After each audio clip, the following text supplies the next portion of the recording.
Olá pessoal, tudo bem com você? Estamos aqui mais uma aula e essa daqui é uma das aulas mais importantes aqui dentro do nosso curso de Comissão Interna de Prevenção de Acidentes, do nosso curso de NR5, de CIPA. Vamos falar agora sobre a constituição e a estruturação da CIPA, como ela é constituída e como ela é formada. Vamos lá. Primeira parte, a gente vai começar mostrando para vocês como é constituída a CIPA. Como é que você sabe qual a quantidade de representantes você precisa ter? Diz o seguinte lá na NR.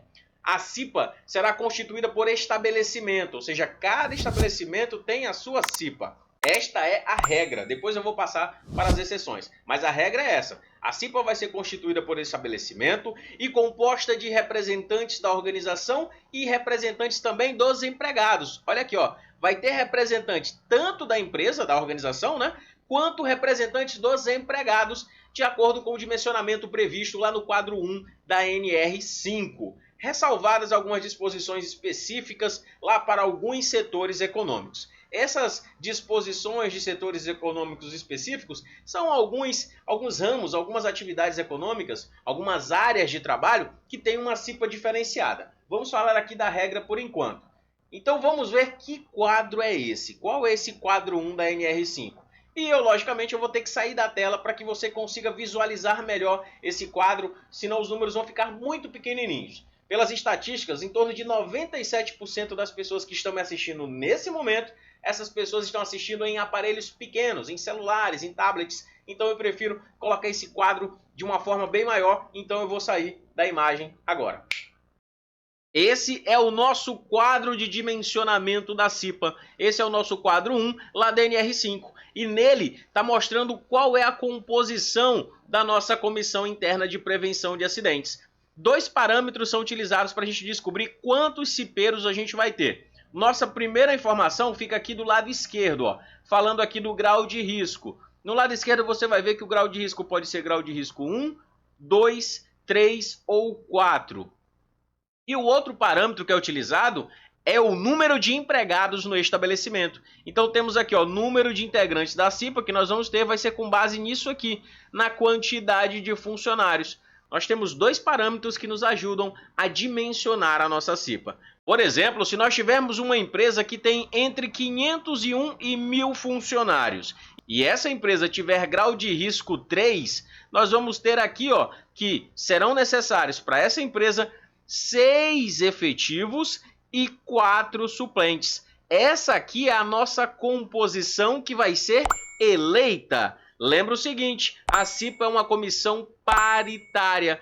Então, se aqui está dizendo que eu vou ter 6 efetivos e 4 suplentes, essa vai ser a representação dos empregados e também vai ser a representação do empregador. Então, nós vamos ter o dobro disto aqui. Vamos ter 6 representantes efetivos e 4 suplentes que vão ser eleitos pelos empregados e vamos ter mais 6 efetivos e 4 suplentes que vão ser indicados, que vão ser designados pela organização, pela empresa.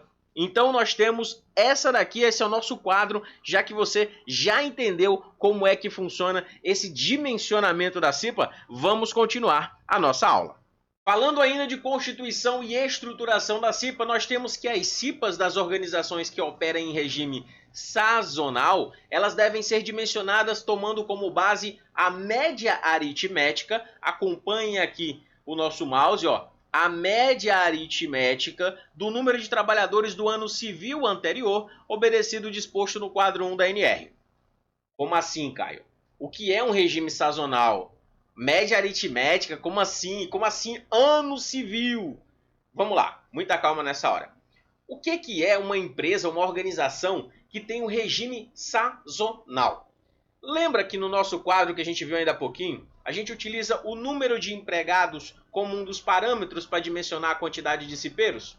Então, agora você imagina que tem uma empresa que o número de funcionários vai mudar o tempo todo.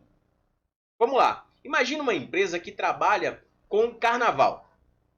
Essa empresa, ela trabalha em grande rendimento, com a grande quantidade de trabalhadores durante o período do ano.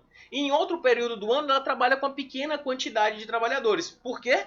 Porque o carnaval é sazonal. Ele acontece em algumas épocas, em alguns períodos do ano. Melhor dizendo, em um único período do ano.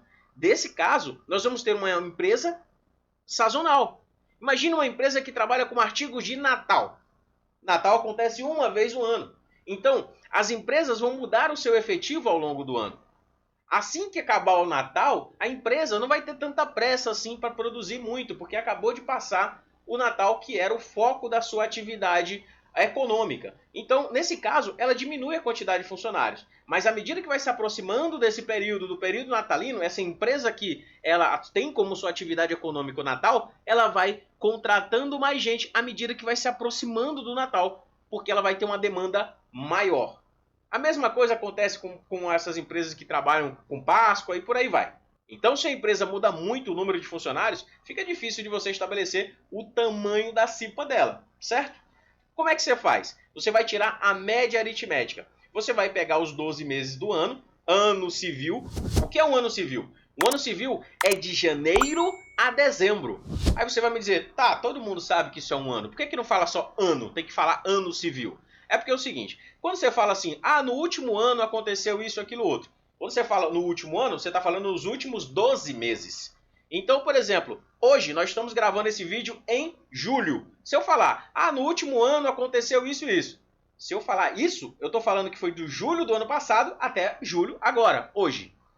Isso é o último ano. Agora, quando eu falo no último ano civil, eu estou falando no último período de janeiro a dezembro. No último período de 1º de janeiro a 31 de dezembro. Isso é um ano civil. Hoje, por exemplo, se eu quiser calcular qual vai ser a média aritmética de uma empresa que tem um regime sazonal, eu vou fazer o seguinte. Ano passado foi 2021, eu vou pegar de janeiro a dezembro de 2021, os 12 meses, e vou tirar uma média de mais ou menos quantos trabalhadores a empresa teve. Então eu tiro a média da quantidade de trabalhadores de janeiro, de fevereiro, de março, tiro uma média e digo, em média, alguns períodos tinha mais, alguns períodos tinha menos, mas em média ela ficou com X trabalhadores. Isso é a média aritmética do ano civil anterior. Tranquilo? Ficou claro para vocês? Então é desse jeito que você estipula o número de funcionários, o número de trabalhadores que você vai utilizar para dimensionar uma CIPA em uma empresa, em uma organização que opera em regime sazonal, que o número de funcionários sobe e desce o tempo todo, dependendo da atividade econômica. Vamos continuar aqui.